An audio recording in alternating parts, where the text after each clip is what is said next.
Dear students, good morning. कक्षा 7वीं। पुस्तक का नाम है हमारे अतीत।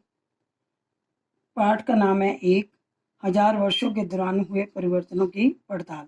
इसके पहले मैं आपको 2 भाग करा चुकी हूँ। अब आगे तीसरा भाग है। यही वह युग था जिसमें उपमहाद्वीप में नए नए धर्मों का भी आगमन हुआ। कुरान शरीफ का संदेश भारत में पहले 7वीं शताब्दी में व्यापारियों और प्रवासियों के द्वारा पहुंचा। मुसलमान कुरान शरीफ को अपना धर्म ग्रंथ मानते हैं। केवल एक ईश्वर अल्लाह की सत्ता को स्वीकार करते हैं। जैसे हमारे हिंदू में कोई विष्णु को मानता है, कोई शिव जी को मानता है, कोई ब्रह्मा को मानता है, तो उसमें ऐसा नहीं है। मुसलमान समाज में सिर्फ एक ईश्वर अल्लाह एक ही है, जिसमें प्रेम, करुणा और उदारता अपने में आस्था रखने वाले हर व्यक्ति को गले लगाता है, चाहे उस व्यक्ति की सामाजिक पृष्ठभूमि कुछ भी रही हो, चाहे वो व्यक्ति सामाजिक रूप से किसी भी जाति का हो, या वो गरीब हो या अमीर हो। कई शासक इस्लाम और इसके विद्वान धर्मशास्त्रियों और न्याय शास्त्रियों अर्थात उलेमा को संरक्षण देते थे। हिंदू धर्म की भांति इस्लाम के अनुयायी भी अपने धर्म की अलग अलग तरह से व्याख्या करते हैं। मुसलमानों में कुछ शिया थे जो पैगंबर साहब के दामाद अली को मुसलमानों का विधि सम्मत नेता मानते थे, और कुछ सुन्नी थे जो खलीफाओं के प्रभुत्व को स्वीकार करते थे। इस्लाम के आरंभिक दौर में इस धर्म का नेतृत्व करने वाले खलीफा कहलाते थे। विशेषकर भारत में हनफी और शफी ऐसे ही सिद्धांत हैं जो इस्लामी न्याय की विभिन्न परंपराओं में भी महत्वपूर्ण अंतर रहे। 19वीं सदी के मध्य में अंग्रेज इतिहासकारों ने भारत के इतिहास को 3 युगों में बांटा था: हिंदू, मुस्लिम और ब्रिटिश। यह विभाजित इस विचार पर आधारित था कि शासकों का धर्म ही एकमात्र ऐतिहासिक परिवर्तन होता है और अर्थव्यवस्था, समाज, संस्कृति में और कोई महत्वपूर्ण बदलाव नहीं आता। इस दृष्टिकोण में इस उपमहाद्वीप की अपार विविधता की उपेक्षा की गई है। इस दृष्टिकोण को भी सही नहीं माना गया।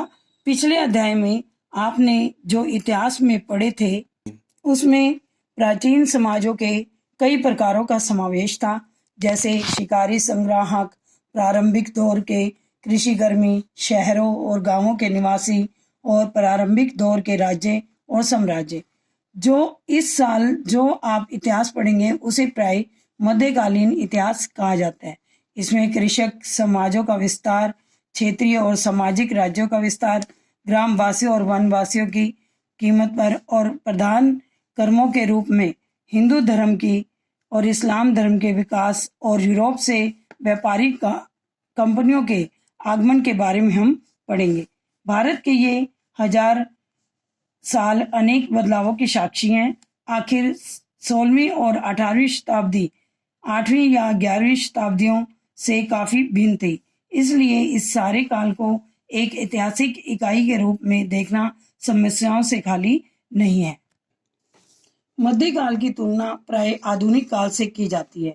आधुनिक काल के साथ भौतिक उन्नति और बौद्धिक प्रगति का भाव जुड़ा हुआ है। अगर हम मध्यकाल की तुलना आधुनिक काल से करें तो वो बहुत ही अंतर है इसमें, क्योंकि मध्यकाल में जो समाज था वो कृषकों में, सामाजिक साम्राज्य विस्तार में आदि इन चीज़ों में फंसा होता है। लेकिन आधुनिक काल में हमारे देश में इस उपमहाद्वीप में समाज सुधारक हुए जिन्होंने हमारे साथ जुड़ी हुई अनेक सामाजिक प्रथाओं का भी अंत किया, और साथ में हमने भौतिक उसमें भी बहुत तरक्की की। जैसे कि उस समय में ट्रेन का विकास, रेलवे का शुरुआत, ये एक भौतिक तरक्की ही थी। इन 1000 वर्षों के दौरान इस उपमहाद्वीप के समाजों में प्राय परिवर्तन आते रहे।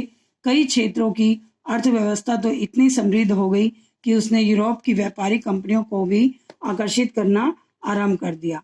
इस प्रकार इस युग में अनेक आर्थिक, सामाजिक व राजनीतिक परिवर्तन हुए।